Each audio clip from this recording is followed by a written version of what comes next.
Hmm? I made a mistake. We're actually only on verse 9. Hmm. Look. You do that? No, it just does it. Oh. Okay. Good. Oops. Agyanam timirandasya Jnananjana Salakaya Chaksuranmilitam Yena Tasmai Sri Gurave Namah Gurave Gaurachandraya Radhikaya Twadalaya Krishnaya Krishna Bhaktaya Tadavaktaya Namo Namah Yang Pravajantam Manupetamapeta Krityam Dvaipayano Virahakatarua Juhava Putreti Tanmayataya Tarvo Banedos Tang Sarvabhuta Hridayam Munimanatosmi Bhaktya Vihina Aparada Lakshay Chiptasya Kamadi Tarangamadye Kripamai Tvam Sharanam Prapadyam Prende Namaste Charanarvindam Tavaivasmi Najivami tam vina iti vigyaya radhe tam nayamam charanantike. Carrie, can you move over here so I can have a better peripheral view of you? Right here? Yeah, good. Vasanti, can you move also more that way? Thanks. First, I offer my unlimited obeisances and the dust of the lotus feet of my most worshipful Diksha Gurudev, Nityalila Pravishta Om Vishnupad, Astotra Sat Shri Srimad Srila Bhakti Vedanta Swami Prabhupada, and the same unlimited obeisances in the dust of the lotus feet of my most worshipful Shiksha Gurudev, Nityalila Pravishta Om Vishnupad, Astotra Sat Shri Srimad Srila Bhakti Vedanta Narayan Goswami Maharaj, Srila Bhakti Vigyan Bharati Goswami Maharaj, to Srila Bhakti Pragyan Keshava Goswami Maharaj and Srila Bhakti Siddhanta Saraswati Thakur Prabhupada, my Param Gurudev, and to all of his divine associates and all the assembled devotees. So here we are. We've just arrived in Dwarka. We're still in Naimisharanya because the narrative is being told by Sutta Goswami to the sages at Naimisharanya, headed by Shonaka Rishi. Krishna has just left Hastinapur and is now just arriving in his hometown of Dwarka and being received. He was everybody in Hastinapur was lamenting when he left. They all gathered, the whole city, and now everybody is gathering to receive him in Dwarka. 9. Yar Yambujakshapasara Bobuvam Kuran Madun Vata Surhididrikshaya Tatrabda Koti Pratima Krishno Bhavet Navina Vinakshur Ivanastavachuta. O lotus-eyed Lord, whenever you go away to Mathura, Vrindavan, or Hastinapur to meet your friends and relatives, every moment of your absence seems like 1,000,000 years. O infallible one, at that time our eyes become useless as if bereft of the sun. So this is prem when it's intolerable to be separate from him. And every moment is like a million years, like Chaitanya Mahaprabhu prayed in the mood of Radharani.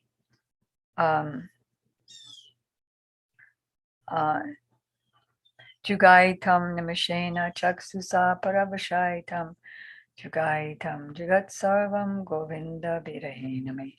Oh Govinda, feeling your separation, I'm experiencing a moment as a million years. Tears fill my eyes like torrents of rain, and I feel all vacant in the world in your absence. So it's like the eyes are useless being bereft of the sun. Can you see anything without sun? Nothing. So that they're expressing their dependence on being able to connect with Krishna. Oh, Master, if you live abroad all the time, then we cannot look at your attractive face, whose smiles vanquish all of our sufferings. How can we exist without your presence? Upon hearing their speeches, the Lord, who is very kind to the citizens and the devotees, entered the city of Dwarka and acknowledged all their greetings by casting his transcendental glance over them. As Bhogavati, the capital of Nagaloka, is protected by the Nagas or serpents, so is Dwarka protected by the descendants of Vrishni, Bhoja, Madhu, Dasaraha, Arha, Kukura, and Andaka, etc., who are as strong as Krishna. The city of Dwarkapuri was filled with the opulences of all seasons. There were hermitages, orchards, flower gardens, parks, and reservoirs of water, breeding lotus flowers all over. The city gateway, the household doors, and festoon arches along the roads were all nicely decorated with festive signs like plantain trees and mango leaves. Plantain trees is like, that's what goes like that. Like banana trees. Mango leaves hanging. All to welcome the Lord. Flags, garlands, painted signs, and slogans, all combined to shade the sunshine. There were so many that they shaded the sunshine. The highways, subways, lanes, markets, and public meeting places were all thoroughly cleansed and then moistened with scented water. And to welcome the Lord, fruits, flowers, and unbroken seeds were strewn everywhere. But of course, we know that Vrindavan is millions of times more opulent, even though it looks like a forest land. In each and every door of the residential houses, auspicious things like curd, unbroken fruits, sugarcane, and full water pots with articles for worship, incense, and candles were all displayed. So at every door of every residential house, curd, what would you do with yogurt? Unbroken fruits, sugarcane, and full water pots with articles for worship, incense, and candles were all displayed. That's why we always like to have the candles here and the incense, various kinds of scents to welcome the Lord and the Lord's devotees. Then Prabhupada begins the purport by saying that the process of reception according to Vedic rites is not at all dry.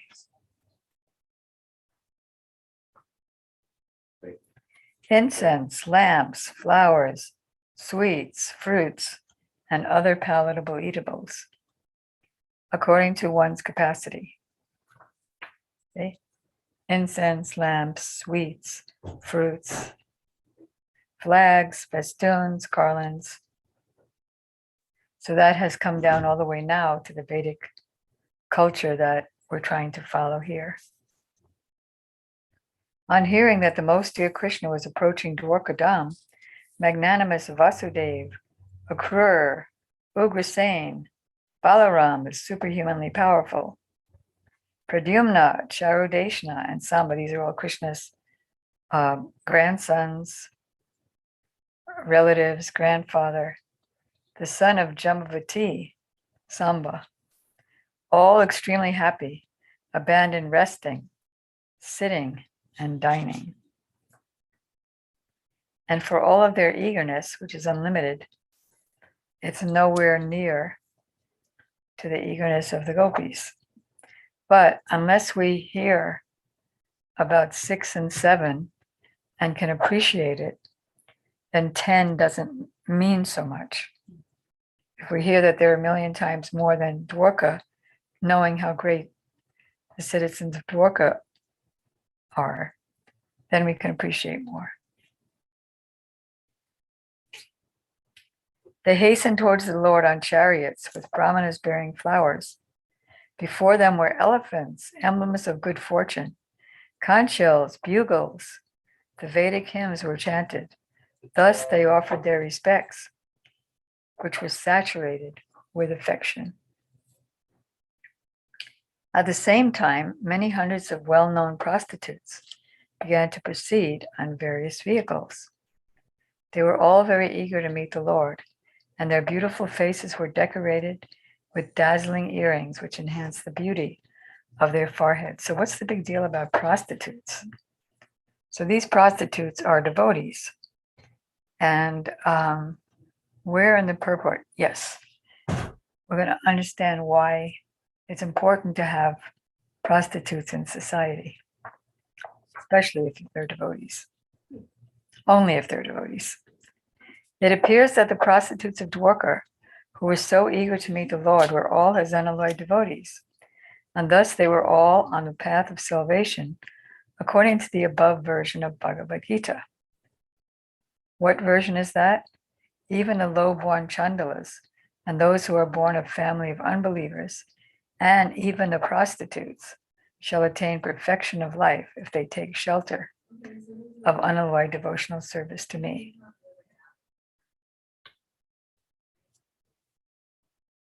So in the Bhagavad Gita, when Krishna says that even women, Vaishyas, Sutras, even if they take shelter of me, they can approach the transcendental destination. That has two meanings that are not perverted. Perverted means, oh, you're a woman, you're not advanced as I am. But not perverted, there are two meanings. One is, here the word prostitutes is used for Sriyam. That means the materialistic women, not the devotee women, or the high class Brahminical women. And even means because even in those days, there was caste consciousness. And so Krishna says to them, even the women, don't get so puffed up. Everybody has equal opportunity to reach me. Kali Yuga didn't begin then, right? It began just after Krishna left for his abode. Not at this time. Right, it hadn't because of Krishna's presence, but when you see the drama on Sunday, you'll see that just after Krishna left and King Parikshit was now the king, that's when Kali Yuga came and slashed the legs of the cow, representing austerity, truthfulness, mercy, and cleanliness. Yeah. So, therefore, the only reformation that is necessary in society is to make an organized effort to turn the citizens into devotees. And thus all good qualities of the denizens of heaven will overtake them in their own way. Now, the thing is, the reason that prostitutes are required in society, just in a practical varnashram way, is because if there's a class of prostitutes that men won't look here and there to exploit other women as outside marriage. Like, okay, I'm married to this girl and then I'm also with all those girls. Or I'm partners with this girl and I'm also with those girls. So if he wants to do extra sensual activities, there's a class already for that. You don't have to go around and pollute everybody. Expert dramatists, artists, dancers, singers, historians, genealogists, and learned speakers all gave their respective contributions.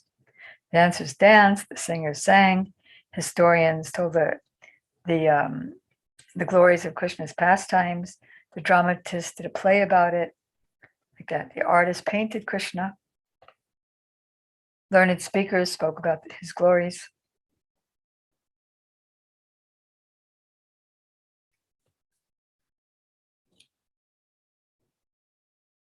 So thus, being inspired by the superhuman pastimes of the Lord, and thus they proceeded on and on as Krishna's chariot came in. Krishna, the personality of Godhead, approached them and offered due honor and respect to each and every one of the friends, relatives, citizens, and others who came to receive and welcome him. The Almighty Lord greeted everyone present by bowing down his head. See, according to the relationship, to one he bowed down his head, to the other he exchanged greetings, embraces, shaking hands, smiling, looking, giving assurances, blessings, even to the lowest in rank.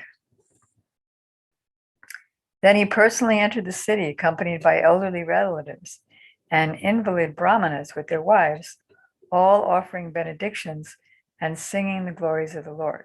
So not only did Krishna offer benedictions, but the invalid brahmanas also benedicted everybody. Everybody according to their tendency, capacity, talent, skill, nature, offered their services to the Lord. Others also praised the glories of the Lord. When Krishna passed over the public roads, all the ladies from respectable families of Dwarka went up to the roofs of their palaces just to have a look at the Lord. Again, when Krishna was leaving Hastinapur in the last chapter, all the ladies, respectable ladies, went up on the roof. And now that he's coming in, the respectable ladies of Dwarka are getting up on the roof because we were reading the other day that in that regard, that shyness of a lady is a very great attractive feature and power of her.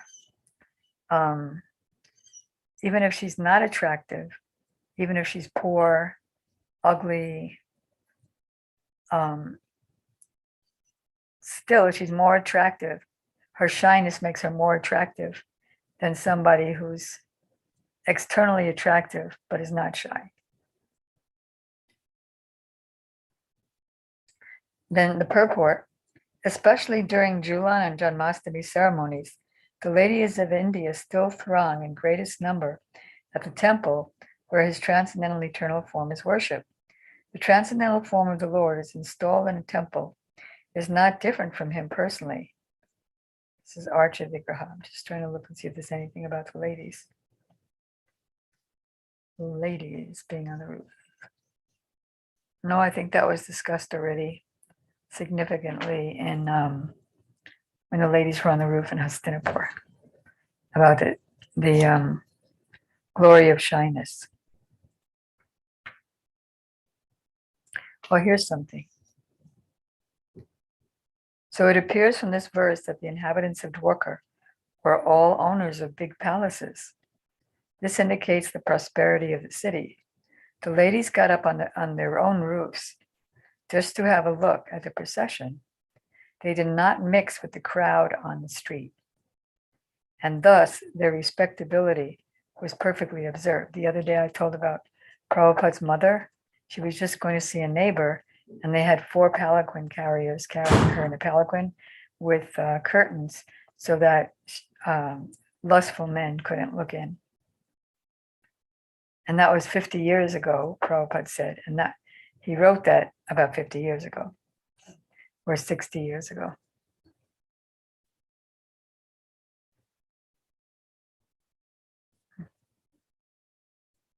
So there is no artificial equality with the man.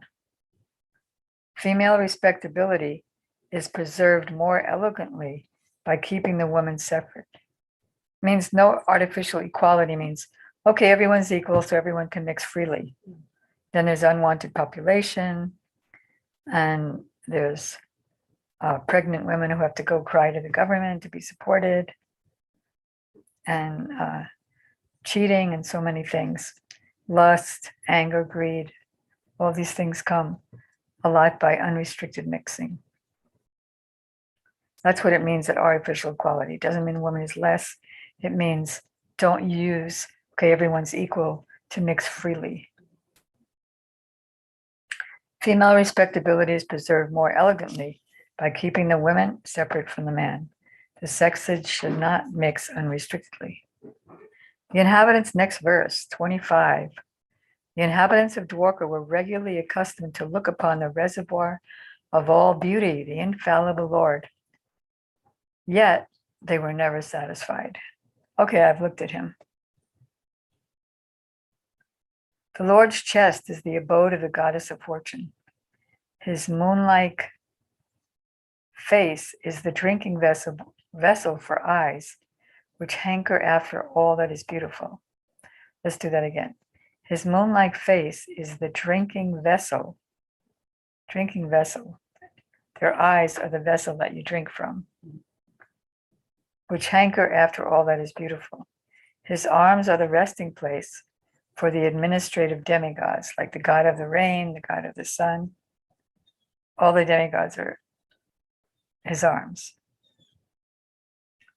And his lotus feet are the refuge of pure devotees who never talk or sing of any subject except him. So no prajalpa, no chit chat, because they degrade the soul, and what's the verse say? Steal the intelligence, steal the treasure of the intelligence of the soul.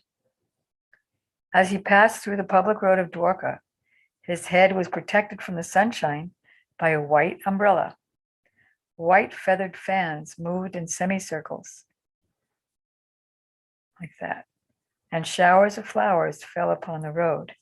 His yellow garments and garlands of flowers made it appear as if a dark cloud was surrounded simultaneously by sun, moon, lightning, and rainbows. In Vrindavan, his peacock feathers is compared to the rainbow. So just looking for an old painting done by my godbrother Puskar, showing him come into Dwarka. Okay, so here is my godbrother Puskar, Muralidhar did this painting of Krishna coming into Dwarka, blowing on his conch shell, which became reddish by the touch of his palms.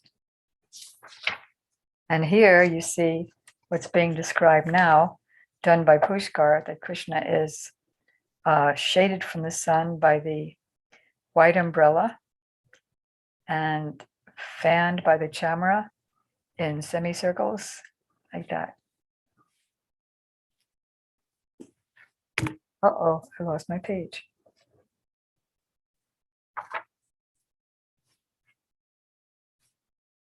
$27, are we? 28. 28. Okay.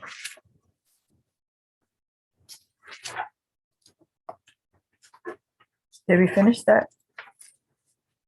Yeah, okay.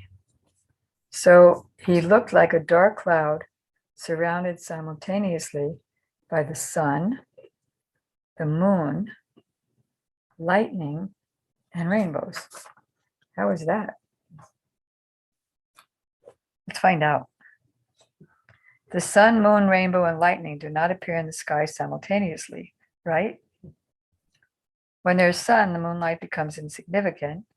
And if there are clouds and a rainbow, there's no lightning. But the Lord's bodily hue is just like the new monsoon cloud. So he's compared to the cloud.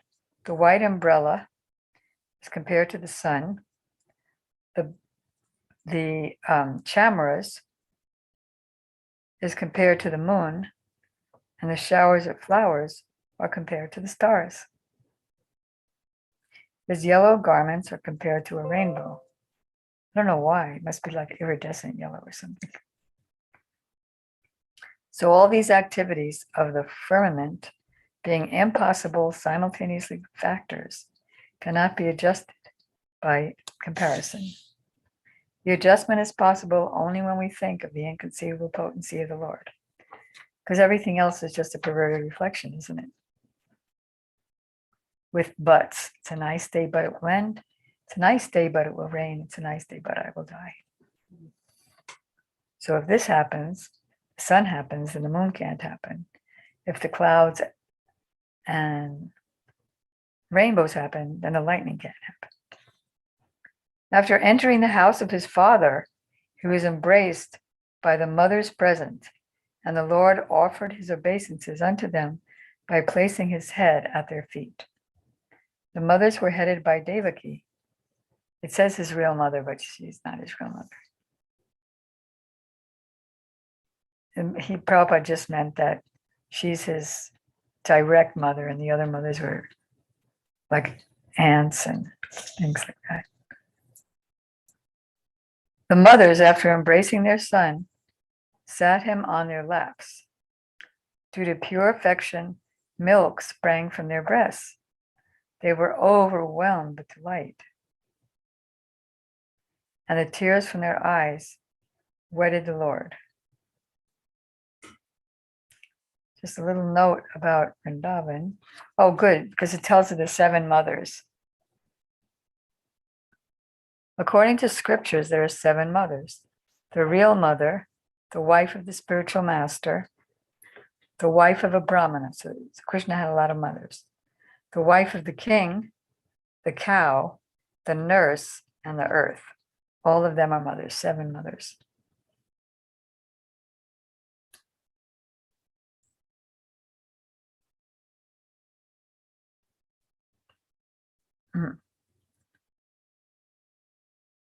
So their eyes were wetted. And tears were coming by his being there. And so then Prabhupada takes us back to Vrindavan, where even the cows would become moistened by affection towards him. And he would draw milk from the nipples of every affectionate living being. So what to speak of the stepmothers, who were already as good as his own mother. So stepmother, we see from the previous verse, purport. Even by this injunction of the Shastras, the stepmother, who's the wife of the father, okay, is also as good as the mother, because the father is one of the spiritual masters in Vedic culture, that is. Just like Dhruva, his father had 2 wives. So one of them was his physical mother, and the other mother was the other wife of his father. Does that make sense? But she wasn't really his mother, because she wasn't nice. But she was the instrument of the Lord. But because of her being so mean to him, he went to the forest to see God. Thereafter, the Lord entered his palaces, which were perfect palaces. How many? 16,108. Which were perfect to the fullest extent. His wives lived in them, and they numbered over 16,000. The queens of Lord Krishna rejoiced within their minds to see their husbands home after a long period abroad. Abroad means Hastinapur and Kurukshetra. The queens got up at once from their seats and meditations. As was socially customary, they covered their faces shyly and looked about coyly.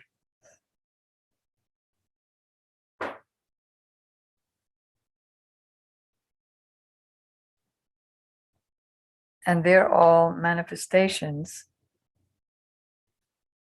of his internal potency. In other words, they're expansions of Radharani and the gopis.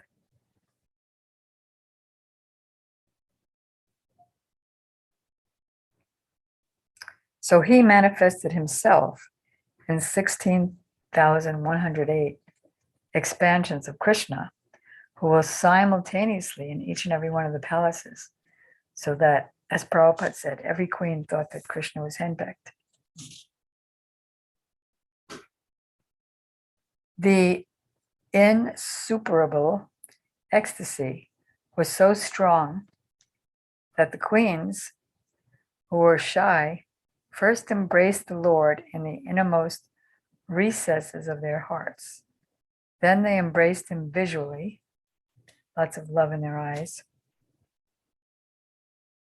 And then they sent their sons to embrace him, which is equal to personal embracing.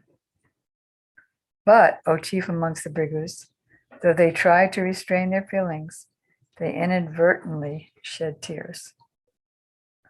Let's see what Prabhupada says about that. Although due to feminine shyness, there were many hindrances to embracing their husband, the queens performed the act by seeing him, by putting him in the core of their hearts, and by sending their sons to embrace him. Still, the act remained unfinished, and tears rolled down their cheeks, despite their endeavors to check them. So one indirectly embraces the husband by sending the son to embrace him. Interesting. Because the son is developed as part of the mother's body, and still she can remain shy.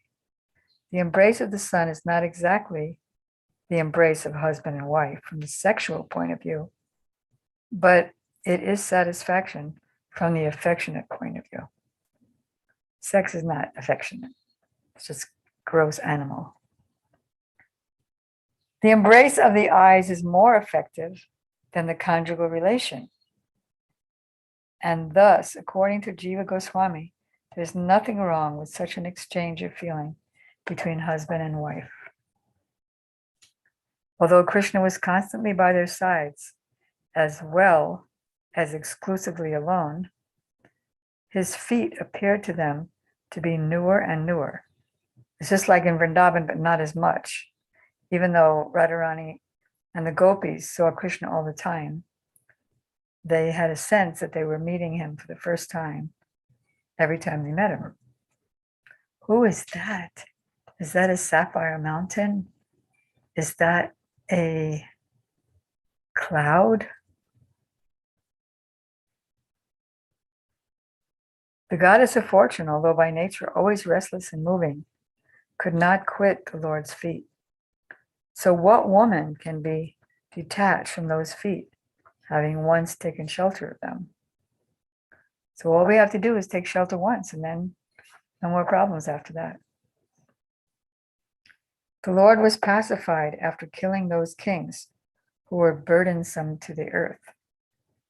They were puffed up, these kings, with military strength, their horses, elephants, chariots, infantry, etc. He himself was not a party in the fight. He simply created hostility between the powerful administrators, and they fought amongst themselves. He was like the wind, which causes friction between the bamboos, and so sparks a fire. So Krishna is not taking any part. He was pacified after killing all those kings in the war, the Battle of Kurukshetra, because they were burdensome to the earth, especially Duryodhana. They were puffed up by their military strength, horses, elephants, infantry. And so he wasn't fighting Krishna. He was only a chariot driver. But he created hostility between the powerful administrators, and they fought amongst themselves, just like bamboos in a forest. By the wind, they rub against each other, and that friction causes fire. So automatically there's a forest fire. It's very interesting.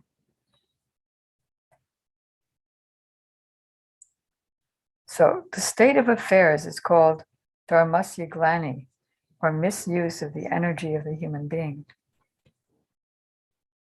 When such misuse of human energy is prominent, the saner living beings become perturbed by the awkward situation created by the vicious administrators. Does that sound familiar?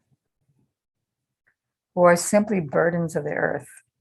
And the Lord appears by the internal potency by his internal potency, just to save the saner section of humanity and to alleviate the burden due to earthly administrators in different parts of the world.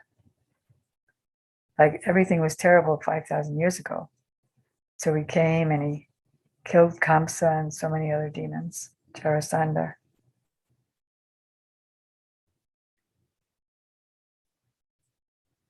He does not favor either of the unwanted administrators because it's dry stool, wet stool. But by his potential power, he creates hostility between them, among them, as the air creates fire in a forest by the friction of bamboos. So then the fire takes place automatically by the force of the air. And similarly, hostility takes place among different parties of politicians by the unseen design of the Lord. So we don't have to get wrapped up in, who's winning this, who's winning the election, and who's on what side and what they're doing against the other one, because it's all the unseen desire of the Lord. What? What? Come in a little bit early. We can end right now. Well, sorry. Huh? I'm sorry. You are being called, Haridas Prabhu. I have a pallet of books arriving. Just now in that yellow truck, Yeah. But I want them- Vasanti has eyes in the back of her head when it's in relation to books. Okay, we're going to stop right there in the middle of the paragraph. Go up, Premanandi, because the people have work to do. It's an important day. Go up, Premanandi, Hari Hari Bol. Panchakalpatarubhyasya Kripasindhubhya Patitanam Pavanebhyo Vaishnavebhyo.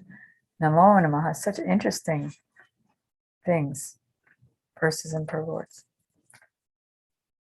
Hare Krishna, Krishna Krishna, Hare Hare, Hare Rama, Rama Rama. Nitai Gaura Hari Bol, Hari Bol, Hari Bol, Gaura Hari Bol. Go Premanandi.